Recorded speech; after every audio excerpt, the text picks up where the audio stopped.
Assalamualaikum warahmatullahi wabarakatuh. Selamat datang di The Myth Horror, tempat di mana kisah gaib, teror malam, dan misteri dunia lain diungkap tanpa ampun. Di sini, kamu akan mendengar cerita-cerita yang tak hanya bikin merinding, tapi juga bisa menghantui tidurmu. Suara bergema pelan, efek suara langkah kaki atau pintu berderit, matikan lampu.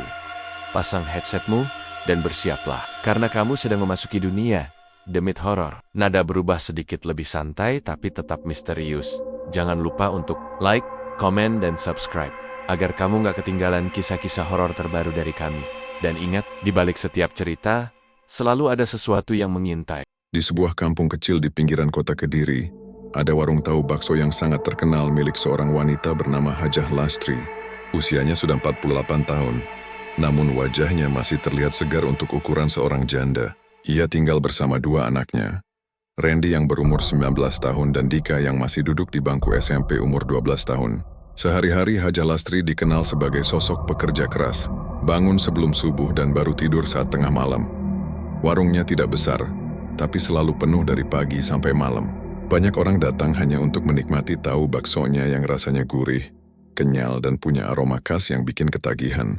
Orang-orang sering berkata kalau tahu bakso buatan Hajah Lastri punya cita rasa yang berbeda dari yang lain, seolah ada rahasia tersendiri di balik adonannya. Namun akhir-akhir ini, suasana di warung itu mulai berubah.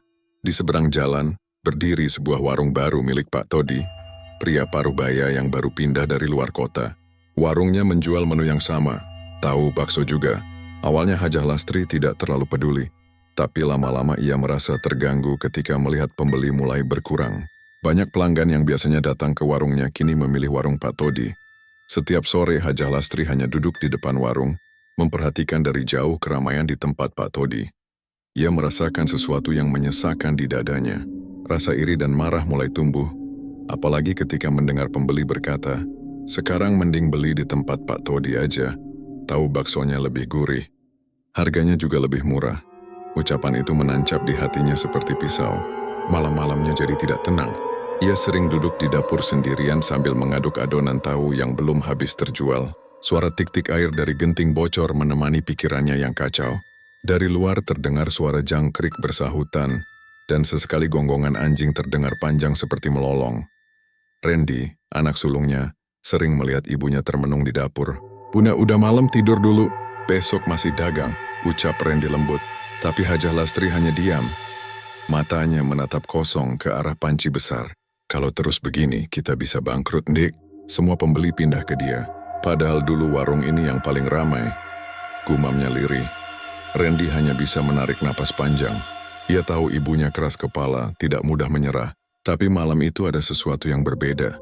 Dingin di dapur terasa lebih menusuk dari biasanya. Udara seperti membeku.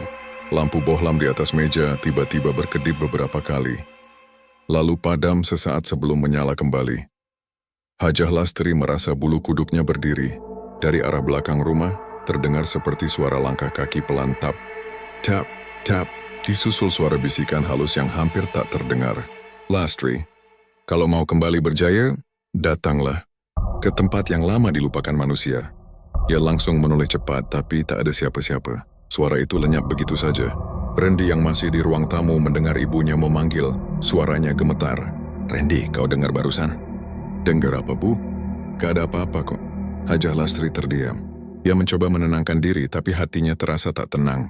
Ia merasa seolah ada sesuatu yang memperhatikannya dari balik tembok dapur. Saat ia menoleh lagi, sekelebat bayangan hitam terlihat di sudut ruangan.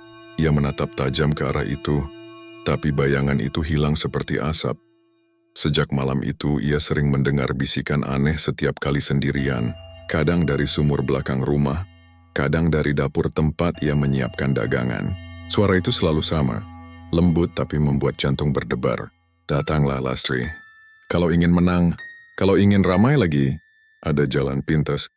Dalam hati kecilnya, Hajah Lastri mulai merasa tergoda. Ia tidak tahu siapa yang berbicara. Tapi setiap bisikan itu muncul. Rasa marah dan iri terhadap Pak Todi semakin besar. Ia mulai berpikir, mungkin benar ada cara lain agar warungnya bisa kembali ramai seperti dulu. Malam itu, sebelum tidur, ia menatap foto almarhum suaminya yang tergantung di dinding kamar. "Pak, maafkan aku kalau aku harus melakukan sesuatu. Aku cuma ingin anak-anak kita hidup enak lagi. Angin malam berhembus dari jendela, membuat tirai bergoyang pelan. Di luar sana, bulan tampak redup tertutup awan. Hajah Lastri tidak tahu bahwa malam itu adalah awal dari jalan gelap yang akan mengubah hidupnya selamanya. Hari-hari berikutnya terasa berat bagi Hajah Lastri. Warungnya makin sepi. Pembeli yang biasanya antri kini hanya datang 1-2 orang. Bahkan kadang seharian tak ada yang mampir sama sekali. Panci besar yang biasanya habis sebelum sore kini penuh sisa adonan. Setiap kali melihat dagangannya tak laku, wajah Hajah Lastri makin muram. Rindi berusaha menenangkan ibunya. "Bu, mungkin ini cuma sementara. Orang kadang bosan, nanti juga balik lagi," katanya sambil membantu membereskan meja. Tapi Hajah Lastri hanya menggeleng pelan. "Kamu nggak ngerti, Dik. Dagang itu kalau udah sepi susah bangkit lagi. Apalagi ada pesaing kayak si Todi itu." Ia menyebut nama Pak Todi dengan nada kesal. Setiap kali melihat warung seberang yang ramai, wajahnya berubah tegang. Dalam hatinya, ia merasa ada yang aneh dengan kesuksesan pesaingnya itu. Apa jangan-jangan dia pakai pesugihan? Pikirnya dalam hati, namun pikiran itu malah berbalik menghantuinya sendiri. Malam demi malam Hajah Lastri semakin sering terjaga. Ia tidak bisa tidur. Matanya memandangi langit-langit rumah yang retak. Sementara angin malam berhembus membawa suara-suara aneh. Kadang terdengar seperti langkah kaki di dapur. Kadang seperti seseorang sedang berbisik di telinganya. "Kalau mau kembali kaya, kalau mau warungmu ramai lagi, datanglah ke sungai di belakang pasar. Bawa sesajen dan darah ayam hitam." Suara itu terdengar jelas, lembut tapi menyeramkan. Setiap kali ia menutup telinga, suara itu makin keras. Hajah Lastri terbangun dengan keringat dingin membasahi leher.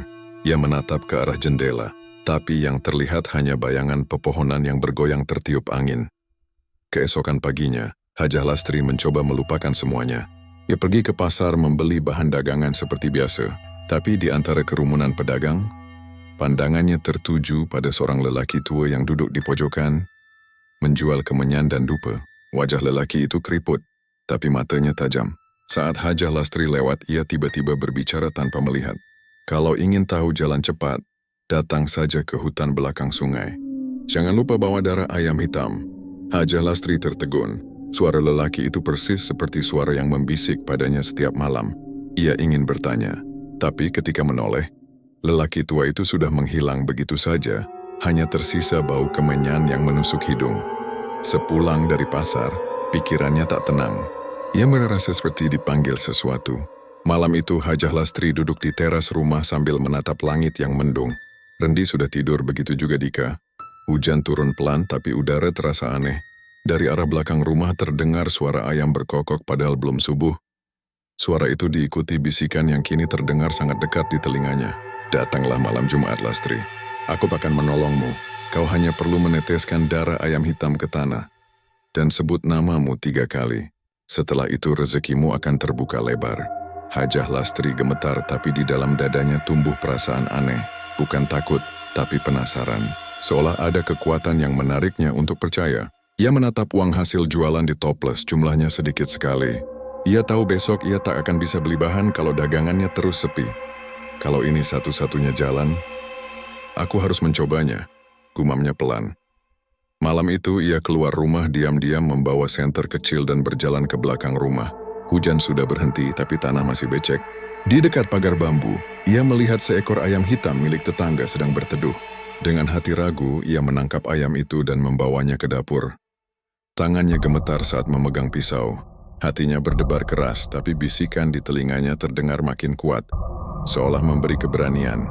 "Potonglah. Hanya setetes darah saja. Itu tanda awal perjanjianmu." Air mata menetes di pipinya. "Ya Allah, maafkan aku," katanya pelan sebelum memotong leher ayam itu. Darah menetes ke mangkuk kecil saat darah itu menyentuh tanah di belakang rumah. Angin malam tiba-tiba berhembus sangat kencang. Lampu di dapur berkedip lalu padam. Dalam gelap, Hajah Lastri mendengar suara berat bergema dari arah sumur tua. "Lastri, aku mendengarmu." Suara itu membuat tubuhnya kaku. Ia mencoba menoleh, tapi udara di sekelilingnya berubah dingin seperti es. Di antara kabut yang turun dari langit, muncul bayangan hitam besar bergerak perlahan. Matanya menyala merah, dan dari mulutnya terdengar suara napas panjang seperti desis ular. "Datanglah malam Jumat nanti, bawa sesajen, dan sebut namaku." Seketika tubuh Hajah Lastri lemas. Ia berlari masuk ke rumah sambil menutup pintu. Napasnya tersengal. Ia menatap ke arah dapur yang kini gelap gulita. Di bawah cahaya lampu minyak yang redup, ia melihat mangkuk darah masih di meja. Tapi warnanya sudah berubah kehitaman seperti arang. Malam itu, ia tidak tidur sama sekali. Setiap kali ia memejamkan mata, bayangan hitam dengan mata merah itu muncul menatapnya dari ujung kamar. Dalam hati ia tahu bahwa dirinya telah melangkah ke jalan yang berbahaya. Tapi di sisi lain, rasa penasaran dan keinginan untuk bangkit dari keterpurukan perlahan menutupi rasa takutnya. Ia tidak tahu, malam Jumat nanti akan menjadi awal dari perjanjian yang membuat hidupnya berubah menjadi mimpi buruk yang nyata. Malam Jumat tiba, langit gelap tanpa bulan, hanya suara jangkrik dan desir angin yang menemani. Hajah Lastri duduk di ruang tamu dengan wajah tegang. Di depannya ada baskom berisi sesajen yang sudah ia siapkan. Bunga 7 rupa, nasi kuning, telur rebus, kemenyan, dan darah ayam hitam yang disimpan dalam botol kecil. Di sampingnya, tergeletak kain putih dan dupa yang dibungkus daun pisang. Randy dan Dika sudah tidur. Hajah Lastri menatap mereka lama, seperti ada rasa bersalah di matanya. Tapi pikirannya sudah bulat. "Aku melakukan ini demi kalian," bisiknya lirih sebelum berdiri dan mengenakan jaket. Dengan langkah hati-hati, ia keluar dari rumah dan berjalan menuju arah sungai di belakang pasar. Jalan setapak itu sepi, hanya ada suara air sungai yang mengalir pelan. Di sepanjang jalan, pepohonan besar berdiri rapat seperti tembok hitam. Aroma tanah basah bercampur dengan bau kemenyan yang mulai ia bakar. Sesampainya di pinggir sungai, ia melihat sosok Mbah Kromo, dukun tua yang dulu pernah menolongnya saat suaminya sakit. Lelaki tua itu berdiri sambil memegang tongkat. Wajahnya pucat, matanya tajam menatap Hajah Lastri. "Sudah siap, Lastri?" tanya Mbah Kromo dengan suara serak. Hajah Lastri menelan ludah. Aku siap, Mbah." Mbah Kromo tersenyum samar. "Ingat, apapun yang kau lihat nanti jangan lari. Kalau kau takut, dia akan mengambil jiwamu." Perkataan itu membuat tubuh Hajah Lastri merinding. Tapi ia mengangguk pelan. Mbah Kromo kemudian menaburkan bunga ke tanah dan menyalakan kemenyan. Asap putih naik perlahan ke udara, mengalir seperti kabut tipis. Lalu ia mulai membaca mantra dengan suara lirih namun dalam. Hujan rintik-rintik mulai turun membuat tanah becek dan licin. "Sekarang, tuangkan darah ayam itu ke dalam mangkuk tanah ini," perintah Mbah Kromo. Tangan Hajah Lastri gemetar saat membuka botol darah. Aroma amis langsung menusuk hidung. Ia meneteskan darah itu ke mangkuk, dan saat tetes terakhir jatuh, tanah di sekeliling mereka seperti bergetar. Angin tiba-tiba berhembus kencang, membuat pohon-pohon bergoyang keras. Dari dalam kabut terdengar suara berat, dalam dan menyeramkan. "Siapa yang memanggil aku malam ini?" Suara itu membuat jantung Hajah Lastri berdegup cepat. Ia ingin mundur, tapi kaki terasa berat. Kabut semakin tebal, dan perlahan muncul sosok tinggi hitam. Tubuhnya kurus panjang seperti bayangan manusia tapi tak punya wajah. Matanya menyala merah, dan dari tubuhnya keluar bau anyir campur busuk seperti bangkai. Mbah Kromo menunduk hormat. "Inilah dia, Lastri. Katakan namamu." Suara itu lagi-lagi bergema. "Siapa yang memanggilku?" Dengan suara bergetar, Hajah Lastri berkata, "Saya, Hajah Lastri." Makhluk itu mendekat perlahan, setiap langkahnya membuat tanah bergetar. Ia berhenti di depan Hajah Lastri. Jaraknya hanya beberapa langkah. Udara di sekitar mereka langsung menjadi dingin luar biasa, seperti berdiri di dalam kulkas. "Kau ingin kaya, Lastri?" Suara itu menggelegar. Hajah Lastri mengangguk dengan tubuh gemetar. "Ya, aku ingin warungku ramai lagi. Aku ingin rezeki lancar." Makhluk itu tertawa pelan, suaranya seperti besi beradu. "Engkau akan mendapatkannya. Tapi ingat, setiap keberuntungan ada bayaran. Setiap bulan, aku akan datang menagih. Tak perlu banyak, hanya 1 nyawa untuk 1 keberkahan." Hajah Lastri memejamkan mata, air matanya jatuh.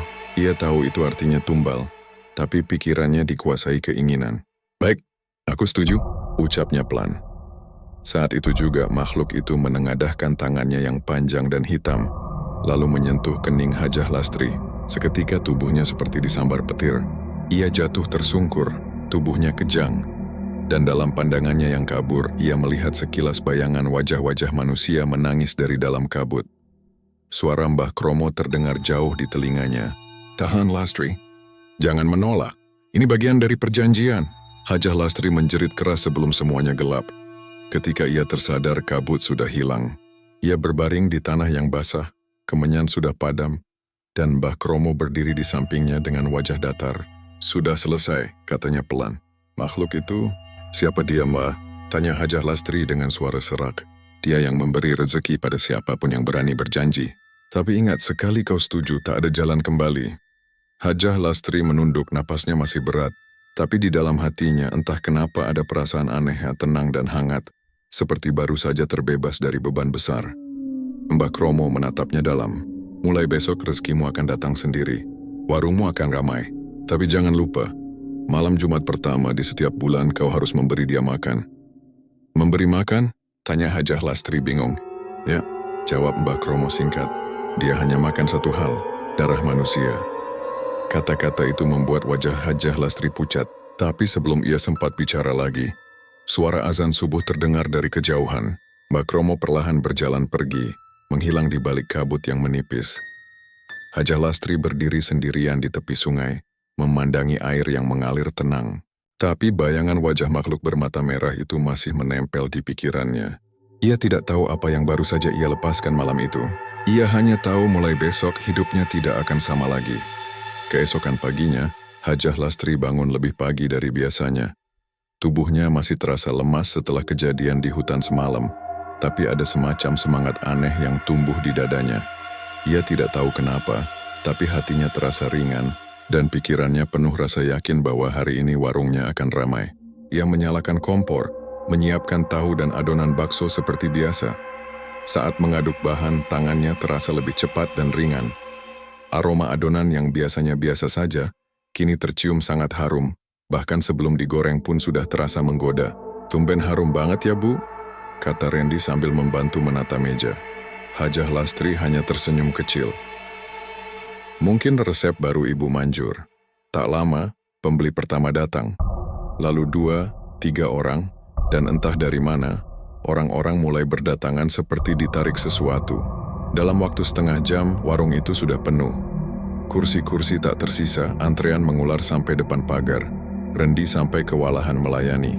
Seorang pembeli berkata sambil mengunyah, "Rasanya beda, Bu. Lebih gurih, lebih nikmat dari sebelumnya. Ini mah tahu bakso paling enak yang pernah saya makan." Hajah Lastri tersenyum senang, tapi di hatinya terasa ada yang ganjil. Ia tahu rasa gurih itu bukan semata karena bumbunya. Ia masih ingat darah ayam hitam dan suara makhluk hitam bermata merah itu, namun rasa senang menutupi semua ketakutannya. Beberapa minggu berlalu, warung Hajah Lastri semakin terkenal. Ia bahkan mulai membuka 2 cabang baru, satu di alun-alun kota dan satu lagi di pinggir jalan raya besar. Semua cabangnya ramai luar biasa. Uang mengalir deras dan Hajah Lastri mulai hidup mewah. Ia membeli motor baru untuk Randy, perhiasan emas, bahkan renovasi rumah jadi 2 lantai. Namun sejak warungnya makin maju, hal-hal ganjil mulai muncul di sekitar rumahnya. Setiap malam Jumat, suara langkah kaki terdengar dari dapur. Kadang panci bergoyang sendiri, atau pintu warung terbuka tanpa angin. Randy sering terbangun tengah malam dan melihat ibunya duduk di depan tungku sambil mengaduk sesuatu dalam panci besar, padahal sudah lewat tengah malam. Suatu malam Randy memutuskan untuk mengintip dari balik pintu dapur. Ia melihat ibunya meneteskan cairan merah dari botol kecil ke adonan tahu bakso, sambil berbisik pelan seperti membaca sesuatu. Setelah itu, ia tersenyum aneh dan memasukkan tangan kanannya ke adonan panas tanpa terlihat merasa sakit. Randy nyaris berteriak, tapi ia menutup mulut sendiri karena ketakutan. Keesokan paginya Randy bertanya, "Bu, tadi malam ibu ngapain di dapur? Saya dengar ibu ngomong sendiri." Hajah Lastri tersenyum tipis, matanya tajam menatap Randy. "Kamu jangan ikut campur urusan ibu, fokus saja bantu jualan." Nada suaranya datar tapi menakutkan membuat Randy diam, tak berani bertanya lagi. Semenjak malam itu, sikap Hajah Lastri berubah. Ia lebih sering murung, kadang marah tanpa alasan. Kalau malam tiba, ia selalu menutup diri di dapur dan melarang siapapun masuk. Beberapa kali karyawan mendengar suara seperti tawa perempuan, tapi bukan suara Hajah Lastri. Tawa itu serak, dalam dan menggema panjang seperti datang dari perut bumi. Warungnya makin hari makin ramai. Orang-orang datang bahkan dari luar kota. Tapi di balik kesuksesan itu, mulai muncul kabar aneh. Beberapa pelanggan mengaku merasa pusing dan mual setelah makan. Ada pula yang bilang mereka bermimpi didatangi sosok hitam besar yang menawarkan mangkuk tahu bakso berisi darah.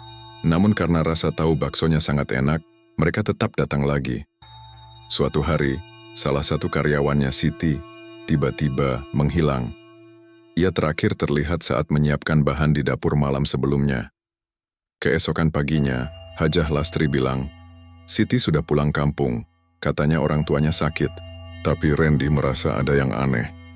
Di belakang dapur, ia menemukan kain seragam Siti yang sobek dan ada bercak merah di ujungnya.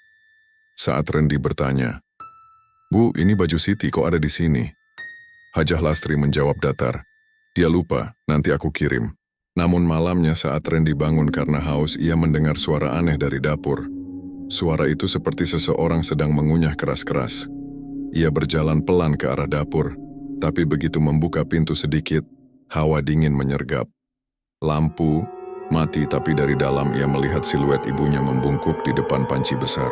Tubuhnya bergerak pelan, dan suara kunyahan itu terdengar semakin jelas. Randy menahan napas, tubuhnya gemetar. Saat ia mencoba menutup pintu, ibunya tiba-tiba berhenti bergerak dan menoleh. Matanya berwarna merah menyala di dalam gelap. "Randy," suaranya serak seperti dua suara bersamaan. "Kau belum tidur?" Randy langsung mundur dan lari ke kamarnya tanpa berani menoleh. Malam itu ia tak bisa tidur, dan dari dapur terdengar suara tawa rendah yang perlahan berubah menjadi raungan panjang. Keesokan paginya, Hajah Lastri bersikap seolah tidak ada apa-apa. Ia tertawa lebar dan berkata, "Besok kita buka cabang ketiga, Ndik.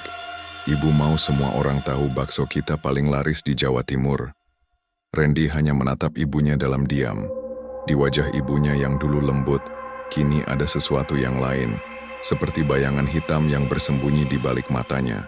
Dan malam itu untuk pertama kalinya Hajah Lastri bermimpi. Dalam mimpinya, sosok hitam tinggi itu berdiri di dapur sambil memegang panci besar berisi adonan. Suaranya berat dan bergema di seluruh ruangan. "Waktumu hampir tiba, Lastri. Sudah 2 bulan kau menunggak tumbal."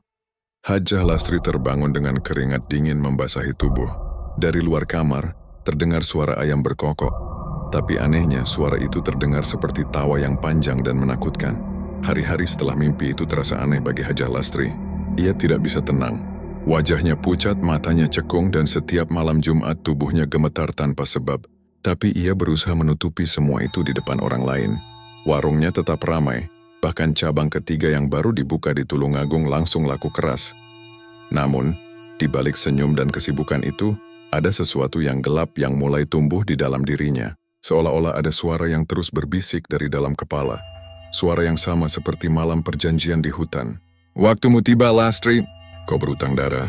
Suara itu datang setiap malam Jumat.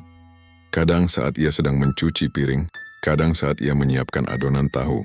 Dan semakin lama ia menunda, semakin sering suara itu terdengar, bahkan di siang hari.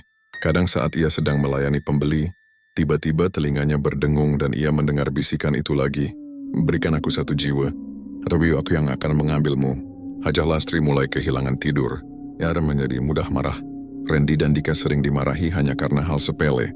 Kadang tanpa sadar ia berbicara sendiri di dapur sambil tertawa pelan. Karyawan-karyawannya pun mulai resah. Salah satu dari mereka, Siti, yang masih muda dan rajin, sering memperhatikan tingkah Hajah Lastri yang semakin aneh. Suatu malam Siti sengaja lembur untuk membantu menggoreng tahu. Saat semua sudah pulang, ia mendengar suara Hajah Lastri dari dapur belakang. Suaranya pelan seperti sedang berbicara dengan seseorang. "Sudah, malam ini aku beri. Tapi jangan ganggu aku lagi." Siti penasaran. Ia berjalan pelan mendekat, lalu mengintip lewat celah pintu. Dan apa yang ia lihat membuat jantungnya hampir berhenti. Di dalam dapur, Hajah Lastri sedang berdiri di depan panci besar berisi adonan tahu. Di sebelahnya ada sebuah ember hitam yang tampak berisi cairan merah pekat. Wajah Hajah Lastri tampak pucat dan matanya kosong. Ia mengambil segenggam adonan dan meneteskan cairan dari ember itu ke dalamnya sambil berbisik pelan. Tapi yang membuat Siti hampir menjerit adalah, di lantai dapur ia melihat bayangan besar hitam berdiri tepat di belakang Hajah Lastri. Bayangan itu tinggi, kepalanya hampir menyentuh langit-langit dapur. 2 matanya menyala merah, dan dari tubuhnya keluar suara desisan pelan seperti ular. Siti mundur pelan, tapi tanpa sengaja kakinya menyenggol ember kosong.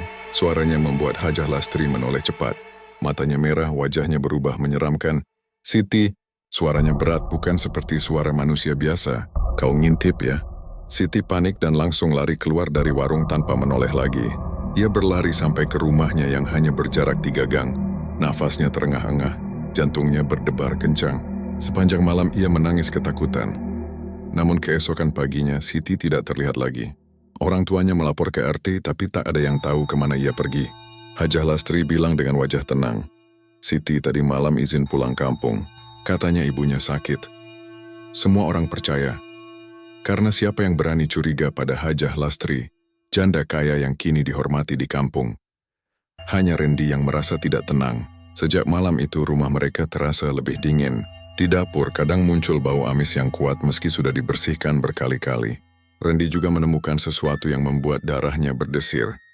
Potongan kecil kain seragam kerja Siti menempel di sisi bawah panci besar tempat ibunya memasak. Saat ia menanyakan itu, Hajah Lastri hanya menjawab singkat, "Mungkin terselip." "Sudah, jangan banyak tanya." Nada suaranya dingin dan matanya tajam. Randy langsung diam. Tapi malam itu ia tidak bisa tidur.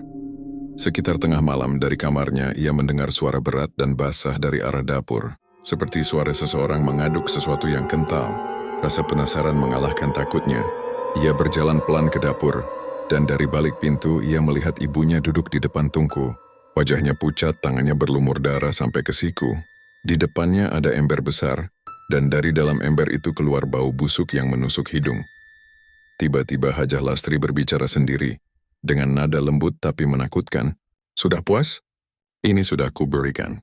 Sekarang jangan ganggu aku lagi." Tak ada jawaban, tapi udara di dapur tiba-tiba bergetar. Panci di atas tungku bergoyang sendiri, dan bayangan hitam tinggi muncul di belakang Hajah Lastri. Bayangan itu seolah menunduk, lalu lenyap begitu saja. Randy menutup mulutnya menahan teriakan dan segera berlari ke kamar. Ia bersembunyi di bawah selimut sambil menangis, tubuhnya gemetar hebat. Ia tahu ibunya sedang menyembunyikan sesuatu yang sangat berbahaya. Keesokan harinya, warung Hajah Lastri kembali ramai luar biasa. Orang-orang datang berbondong-bondong. Dan entah kenapa rasa tahu baksonya terasa lebih lezat dari sebelumnya.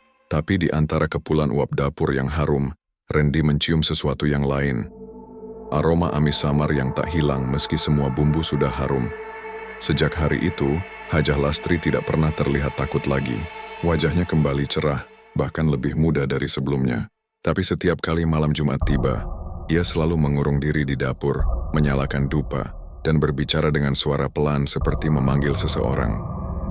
Di luar rumah, orang-orang mulai bergosip.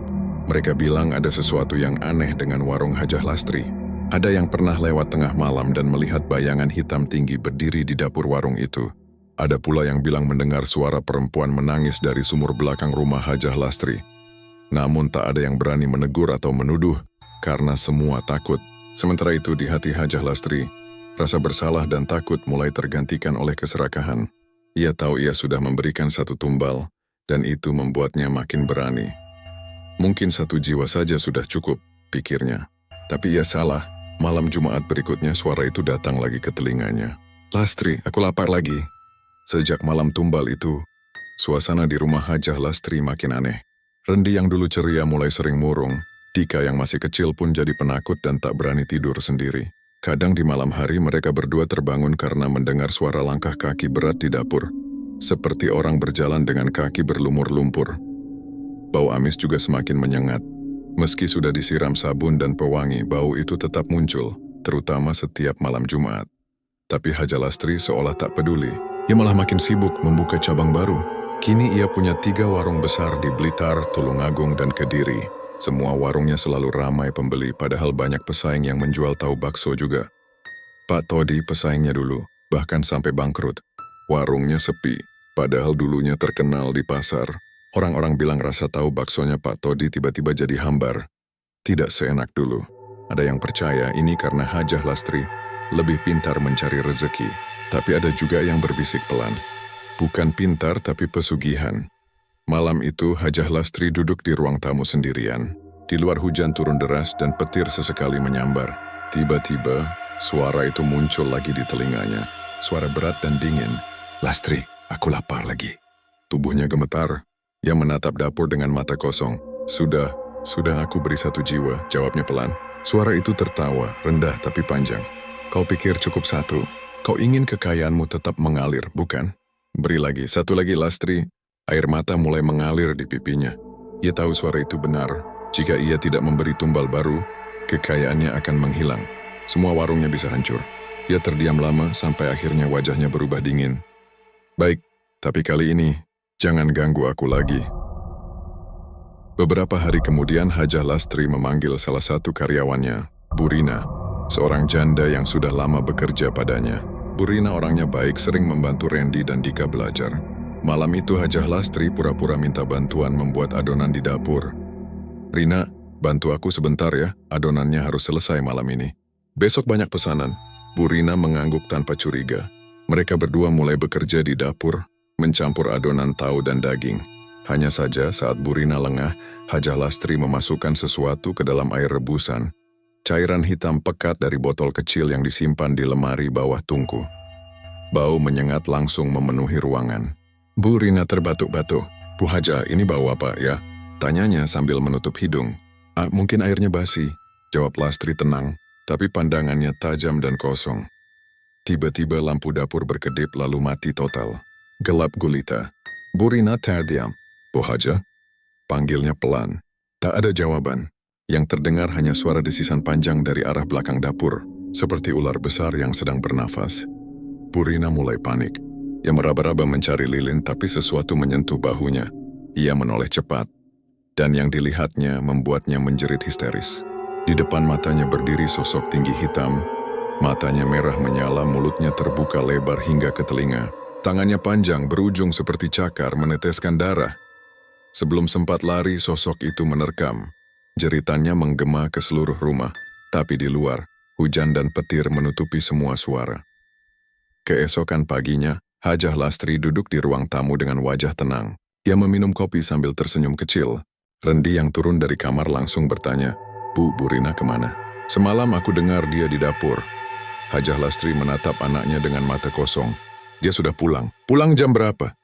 Jam 12 malam. Jawabnya cepat tanpa menatap. Namun Randy tahu ibunya berbohong. Ia sempat mendengar jeritan aneh semalam. Lalu suara seperti seseorang menyeret benda berat keluar dapur. Siang harinya, seorang warga menemukan sesuatu mengerikan di sungai belakang rumah Hajah Lastri. Potongan tangan manusia tanpa tubuh. Tidak ada yang tahu siapa pemiliknya. Tapi Randy langsung pucat saat mendengar kabar itu. Ia menatap ibunya, yang malah tersenyum aneh sambil berkata, mungkin bangkai kambing, orang salah lihat. Sejak saat itu, Randy mulai curiga bahwa ibunya bukan lagi manusia sepenuhnya. Malam demi malam, Randy memperhatikan dari celah pintu kamarnya. Ia melihat ibunya berbicara sendiri di dapur, menyalakan dupa, menabur bunga ke dalam wajan, lalu berlutut di depan tungku sambil berkata lirih, "Sudah kuberikan 2 jiwa, jangan ganggu anak-anakku." Namun malam itu, tiba-tiba pintu dapur terbuka sendiri, dan hawa dingin menyelinap masuk ke kamar Randy. Ia mendengar suara berat berbisik dari arah dapur. Belum cukup Lastri. Sekarang yang muda itu, darahnya lebih segar. Randy langsung menutup telinganya, jantungnya berdetak kencang. Ia sadar, kini iblis itu menginginkan dirinya sendiri. Sejak malam itu, Randy tak berani tidur di rumah. Ia sering menginap di rumah temannya. Pura-pura alasan belajar kelompok. Tapi setiap kali ia pulang, ia selalu menemukan tanda-tanda aneh. Bau dupa menyengat di dapur, noda darah kering di lantai, dan suara bisikan yang muncul dari arah sumur belakang. Sementara itu, di kampung, kabar hilangnya Burina mulai jadi pembicaraan. Banyak yang curiga karena terakhir kali ia terlihat di rumah Hajah Lastri. Tetangga sebelah rumah, Bumina, pernah lewat malam-malam dan mengaku melihat bayangan tinggi besar sedang berdiri di dapur Hajah Lastri sambil menatap keluar jendela. Namun, setiap orang yang berani bicara terlalu banyak tentang Hajah Lastri selalu jatuh sakit tanpa sebab. Ada yang demam tinggi, ada yang mimpi buruk selama berhari-hari. Akhirnya orang-orang memilih diam. Hajah Lastri tetap hidup seperti biasa, seolah tak terjadi apa-apa. Warungnya makin ramai, uangnya makin banyak, tapi di balik semua itu hatinya mulai digerogoti ketakutan. Kadang ia melihat sosok Burina berdiri di sudut dapur dengan wajah pucat dan mata membesar. Menatapnya diam, Kadang ia mendengar suara langkah kaki di loteng padahal tak ada siapapun di sana.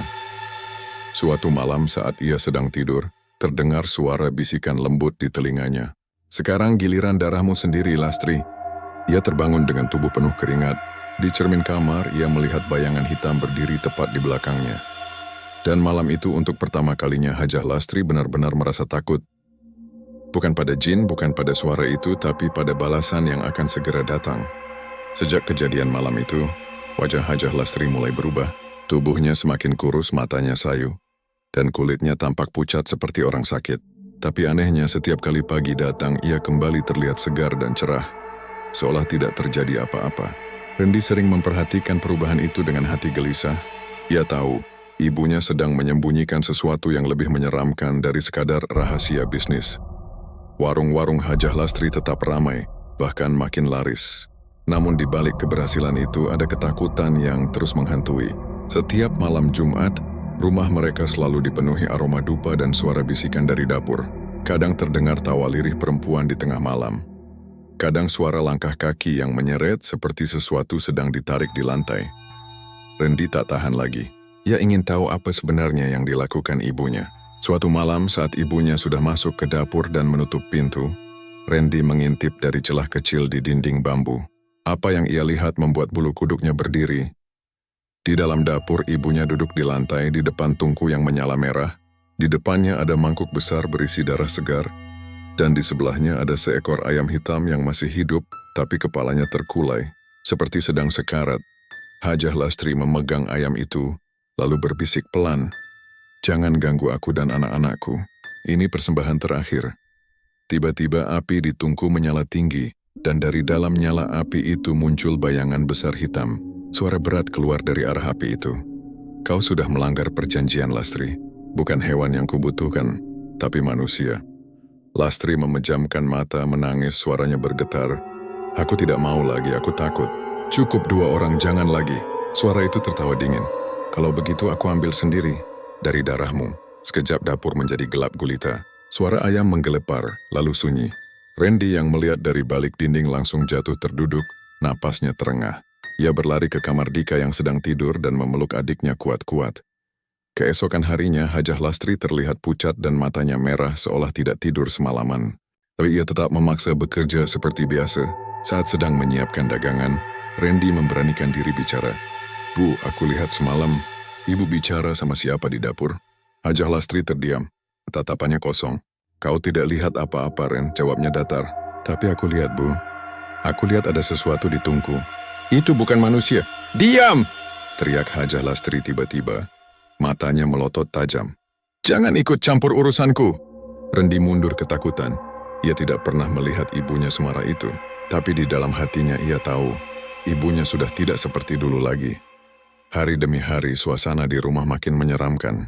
Dika mulai sakit-sakitan. Setiap malam tubuhnya panas dingin dan sering mengigau menyebut nama seseorang. "Bu Rina, jangan tarik aku. Jangan." Randy panik. Ia membawa Dika ke puskesmas, tapi dokter bilang tidak ada penyakit apapun. Semua hasil pemeriksaan normal. Tapi setiap malam, Dika selalu menjerit ketakutan. Matanya melotot seperti melihat sesuatu di sudut kamar. Sampai suatu malam, Randy terbangun karena mendengar suara langkah kaki dari kamar Dika. Ia berlari ke sana, dan betapa terkejutnya ia. Hajah Lastri sedang berdiri di samping ranjang Dika. Tangannya memegang segelas air berwarna hitam pekat. "Bu, apa yang ibu lakukan?" teriak Randy. Hajah Lastri menatapnya dengan wajah datar. "Ini air penenang." "Biar adikmu tenang." "Tapi kenapa baunya kayak darah?" Lastri tak menjawab. Ia hanya menatap tajam lalu keluar dari kamar. Malam itu Randy tidak bisa tidur. Ia merasa ada yang tidak beres. Ia pun memutuskan untuk menyelidiki dapur saat ibunya sedang tidur. Dengan senter kecil, ia berjalan pelan ke arah dapur dan membuka lemari di bawah tungku. Di dalamnya, ia menemukan sesuatu yang membuatnya hampir muntah. Botol-botol berisi darah kering, potongan kuku, rambut, dan kain yang tampak seperti pakaian Burina dan Siti. Randy menjatuhkan senter karena tangannya gemetar. Saat itu juga, terdengar suara langkah kaki berat di belakangnya. Ia menoleh perlahan. Hajah Lastri berdiri di sana, matanya merah, senyum dingin di wajahnya. "Kenapa kau kesini, Randy?" Suaranya pelan tapi tajam. Randy mundur. "Bu, Ini semua apa? Ibu sudah bunuh orang. Lastri tertawa lirih. Bunuh? Tidak, nak. Mereka cuma tumbal. Kalau bukan mereka, kita semua sudah mati. Kau mau hidup miskin lagi seperti dulu? Mau dihina orang-orang? Randy menggeleng sambil menangis. Aku nggak mau kaya kalau harus ngorbanin orang, Bu. Aku nggak mau lihat ibu jadi seperti ini. Hajah Lastri menatap anaknya lama, lalu matanya berkaca-kaca. Tapi semua ini sudah terlambat, nak. Aku sudah berjanji, kalau aku berhenti mereka akan ambil semuanya, termasuk kalian. Tiba-tiba lampu rumah mati total. Dapur langsung diselimuti kegelapan. Dari arah sumur belakang terdengar suara tawa melengking. Disusul dengan aroma busuk yang menusuk hidung. Bayangan hitam besar muncul di belakang Hajah Lastri. Tangannya panjang dan bergerak ke arah Randy. Sudah waktunya, Lastri. Anakmu gantian jadi tumbal. Randy berteriak ketakutan dan lari keluar rumah secepat mungkin. Ia mendengar ibunya berteriak di belakang. Tapi suaranya berubah menjadi raungan panjang seperti bukan manusia lagi. Ketika Randy menoleh dari kejauhan, ia melihat api menjalar dari dapur ke seluruh rumah. Di antara cahaya merah api itu, tampak sosok tinggi hitam berdiri di atas atap rumah Hajah Lastri. Matanya menyala, menatap lurus ke arah Randy. Keesokan paginya rumah Hajah Lastri hangus terbakar. Tapi anehnya, tidak ada jasad Hajah Lastri di antara reruntuhan. Semua warga bingung. Ada yang bilang dia kabur, ada yang bilang dia dibawa makhluk halus. Tapi Randy tahu, ibunya tidak pergi kemana-mana. Karena sejak hari itu, setiap malam Jumat dari bekas rumah yang terbakar itu, selalu terdengar suara perempuan memanggil namanya pelan. Ren, di sini. Bantu ibu. Beberapa minggu telah berlalu sejak rumah Hajah Lastri terbakar. Seluruh warga kampung masih membicarakan kejadian itu. Tak ada yang tahu bagaimana api bisa muncul tiba-tiba di tengah malam. Ada yang bilang karena kompor meledak, tapi banyak juga yang percaya api itu datang bukan dari bahan bakar, melainkan dari dunia gaib. Randy kini tinggal bersama pamannya di kampung sebelah.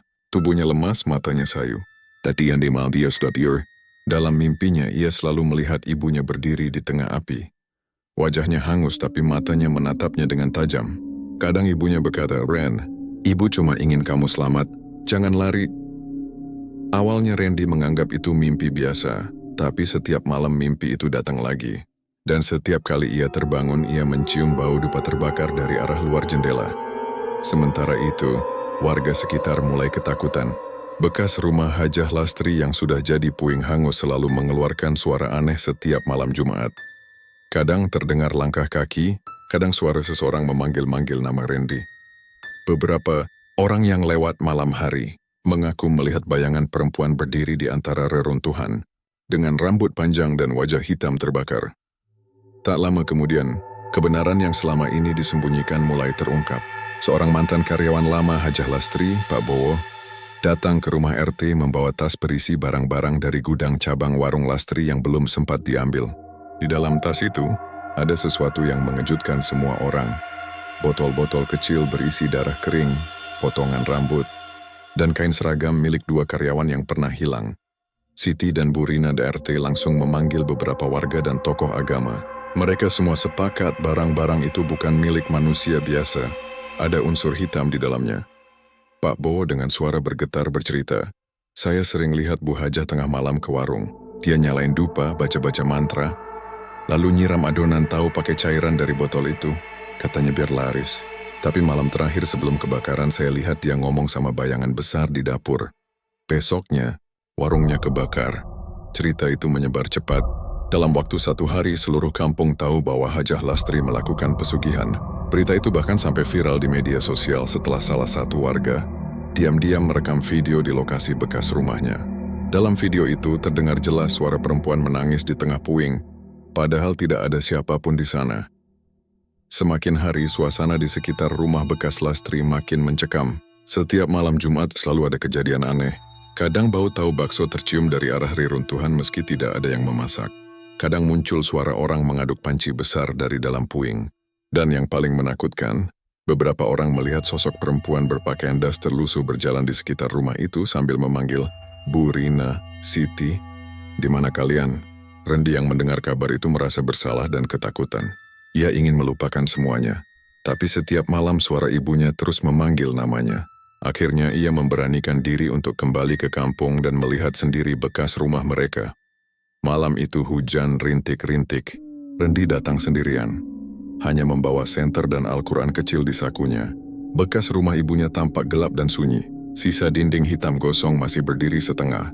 Bau asap lama bercampur tanah basah memenuhi udara. Saat ia melangkah masuk, angin tiba-tiba berhembus kencang, membuat dedaunan kering beterbangan. Senter di tangannya berkedip-kedip seperti kehabisan baterai. Di tengah reruntuhan dapur, Randy melihat panci besar yang dulu digunakan ibunya masih utuh. Meski gosong, tapi anehnya tidak berkarat sama sekali. Ia mendekat pelan, lalu mendengar suara lirih dari arah panci itu. "Ren, itu ibu, nak." Randy langsung terpaku. Suara itu begitu jelas, suara ibunya sendiri. "Mbak, ibu di mana?" "Di sini." Bantu ibu keluar. Mereka tidak mau pergi sebelum dapat gantinya. Seketika udara di sekelilingnya menjadi dingin. Asap putih tipis muncul dari dasar panci dan berubah menjadi bentuk samar wajah Hajah Lastri. Kulitnya hitam terbakar, matanya merah menyala, dan dari bibirnya menetes darah hitam. "Ren, tolong ibu." Randy mundur ketakutan, tapi tiba-tiba tangan bayangan itu keluar dari panci dan hampir menariknya. Ia menjerit dan menjatuhkan senter. Saat itu juga dari luar pagar, seorang ustaz yang kebetulan lewat bersama warga langsung masuk dan membaca ayat-ayat suci keras-keras. Suara jeritan menggema dari dalam panci. Bayangan itu menjerit kesakitan dan kemudian menghilang. Tapi sebelum lenyap, wajah itu menatap Randy dan berbisik pelan, "Kau anakku, tapi kau yang menutup pintu untuk ibu." Randy jatuh tersungkur menangis. Para warga menenangkannya dan segera menutup area bekas rumah itu dengan doa-doa serta pagar bambu, agar tidak ada yang berani mendekat lagi. Namun sejak malam itu, gang tempat rumah Hajah Lastri menjadi wilayah yang dihindari orang-orang. Tidak ada yang mau lewat sana apalagi saat malam Jumat. Mereka bilang masih sering terdengar suara perempuan memanggil, "Randy, ibu lapar." Kabar itu terus menyebar keluar kota. Banyak yang datang hanya untuk melihat lokasi pesugihan tahu bakso yang viral itu. Tapi setiap kali ada orang yang datang dengan niat menantang atau sekadar mencari sensasi, selalu ada saja yang jatuh sakit atau kesurupan setelah pulang dari sana. Randy kini hidup dalam rasa bersalah dan ketakutan. Ia menyesal telah membiarkan ibunya tersesat sejauh itu. Tapi dalam hatinya ia tahu, roh ibunya belum benar-benar pergi. Ia masih terperangkap di antara dunia manusia dan dunia makhluk gaib, menunggu saat yang tepat untuk membalas mereka yang membuka kembali rahasia itu. Dan sejak malam itu, siapapun yang mencoba membuka usaha di dekat bekas rumah Hajah Lastri selalu mengalami hal yang sama. Warungnya gagal. Makanan mereka berubah rasa menjadi pahit dan kadang muncul bau darah dari dalam adonan tahu bakso. Beberapa bulan setelah kejadian di rumah Hajah Lastri, suasana kampung itu tidak pernah sama lagi. Bekas rumah yang gosong sudah ditutup pagar bambu. Tapi tidak ada yang berani mendekat. Bahkan, tukang ojek dan penjual keliling lebih memilih memutar jauh daripada lewat depan rumah itu. Orang-orang bilang, setiap malam Jumat Kliwon, bau tahu bakso selalu tercium di udara. Ada juga yang mendengar suara orang menggoreng dan mencicipi makanan. Tapi anehnya, kalau didekati tidak ada siapapun di sana. Hanya suara berdesis dari panci tua yang dulu milik Hajah Lastri. Randy hidup seperti bayangan. Ia jarang bicara, tidak mau makan tahu, dan selalu memandangi langit setiap malam seolah menunggu sesuatu. Wajahnya pucat, matanya sayu, dan tubuhnya makin kurus. Ia tinggal di rumah pamannya, tapi sering menghilang diam-diam ke arah rumah ibunya yang terbakar. Pamannya sempat melarangnya, tapi Randy hanya menjawab pelan, "Aku cuma ingin ibu tenang, Paman." Suatu malam Jumat Kliwon, langit gelap pekat. Hujan turun deras, petir menyambar berkali-kali. Warga semua menutup pintu lebih awal, tapi di tengah derasnya hujan, ada sosok yang berjalan di jalanan sepi, Randy. Ia membawa satu bungkus tahu bakso, dupa, dan Al-Quran kecil di tangannya. Ia menuju ke bekas rumah ibunya. Di depan pagar bambu, ia berhenti sebentar, lalu menatap reruntuhan itu sambil berbisik, "Ibu, malam ini aku datang buat bantu ibu pergi dengan tenang." Begitu ia melangkah masuk, angin berhenti berhembus. Hujan seakan terhenti. Hanya suara gemericik dari atap seng sisa kebakaran yang menetes pelan. Randy menyalakan dupa, lalu duduk di depan panci besar yang dulu jadi tempat ibunya memasak. Ia mulai membaca ayat-ayat Al-Quran dengan suara pelan, tapi semakin lama dibaca, udara di sekelilingnya berubah dingin. Dupa yang menyala tiba-tiba padam. dan dari dalam panci terdengar suara lirih. "Ren, kenapa kamu ganggu ibu?" Randy menatap panci itu. Suara ibunya makin jelas disertai aroma amis seperti darah. Tiba-tiba panci itu bergerak sendiri. Bergetar seperti ada sesuatu di dalamnya. Asap hitam keluar perlahan membentuk wajah Hajah Lastri dengan kulit terbakar dan mata merah menyala. "Randy, ibu lapar." "Mereka tidak mau pergi. Mereka masih butuh darah," bisik sosok itu dengan suara berat. Randy menahan air mata. "Bu, berhenti. Cukup. Semua sudah selesai." Namun bayangan itu tertawa keras. Suaranya menggelegar memenuhi udara. "Tidak, Ren. Ibu sudah beri mereka makan. Sudah beri mereka nyawa. Sekarang giliran mereka menagih. Ibu tidak bisa pergi sebelum dapat gantinya." Tiba-tiba tanah di bawah panci itu retak. Suara erangan keluar dari dalam tanah. Asap tebal berwarna merah kehitaman muncul, membentuk wujud 3 makhluk tinggi besar dengan mata seperti bara. Mereka berdiri di belakang Hajah Lastri. Tubuhnya seperti asap, tapi wajahnya menyerupai manusia yang pernah hilang dari kampung itu. Randy mundur ketakutan. "Bu, jangan. Tolong berhenti." Hajah Lastri menatap anaknya. "Kalau kamu benar-benar sayang ibu, gantikan tempat ibu di perjanjian ini." Randy menggeleng, tapi tubuhnya tak bisa bergerak. Udara menjadi berat. Seperti ada yang menekan dari segala arah. Salah satu makhluk itu mendekat, mengulurkan tangan ke arah Randy. Saat jari-jari makhluk itu hampir menyentuhnya, terdengar suara azan subuh dari kejauhan. Suara itu membuat makhluk-makhluk itu berteriak kesakitan. Mereka berasap dan berusaha menutupi telinga mereka. Wajah Hajah Lastri pun mulai retak, seperti kaca yang pecah. "Tidak, belum waktunya. Aku belum dapat gantinya." Randy dengan sisa tenaga membaca ayat kursi keras-keras. Tubuhnya bergetar, tapi suaranya semakin lantang. Cahaya putih muncul dari Al-Quran kecil yang ia genggam. Makhluk-makhluk itu menjerit dan lenyap satu persatu, meninggalkan bau menyengat seperti daging terbakar. Hajah Lastri menatap anaknya untuk terakhir kali. Wajahnya berubah lembut, matanya tidak lagi merah. Ia tersenyum tipis sambil berbisik, "Maafkan ibu. Ibu cuma ingin kamu hidup enak, tapi ibu salah jalan." Tubuhnya perlahan memudar bersama asap hitam yang terangkat ke langit. Setelah itu semuanya hening. Hujan berhenti, udara menjadi tenang. Dan panci besar di depan Randy hancur menjadi debu. Randy terjatuh lemas. Ia menangis keras sambil memeluk Al-Quran di dadanya. Warga yang mendengar suara jeritan segera datang. Mereka menemukan Randy pingsan di tengah reruntuhan dengan tubuh dingin dan wajah pucat. Di sampingnya hanya tersisa abu dupa dan debu bekas panci.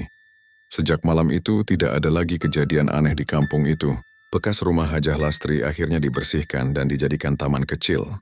Namun setiap kali malam Jumat Kliwon tiba, orang yang lewat di sana masih bisa mencium samar bau tahu bakso dan aroma dupa terbakar. Beberapa warga bilang, kalau berdiri terlalu lama di depan taman itu, kadang terdengar suara perempuan berbisik pelan, "Terima kasih, Nak." Dan dari kejauhan, kadang terlihat bayangan perempuan dengan daster lusuh berjalan menjauh sambil membawa panci besar, perlahan menghilang di balik kabut malam. Sejak saat itu, legenda pesugihan tahu bakso Hajah Lastri menjadi cerita yang ditakuti sekaligus diingat oleh warga kampung.